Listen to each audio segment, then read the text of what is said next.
បាទជំរាបសួរពុកម៉ែបងប្អូនថ្ងៃនេះខ្ញុំមានបទចម្រៀងមួយបទមានចំណងជើងថាបងដើរក្នុងព្រៃ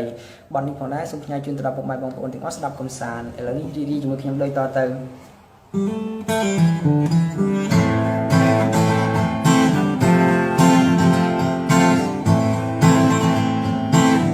អើយបងដើរក្នុងព្រៃ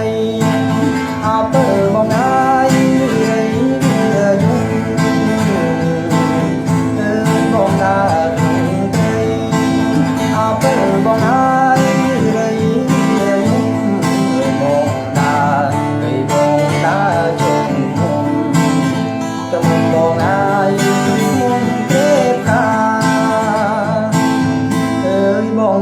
ពើពេ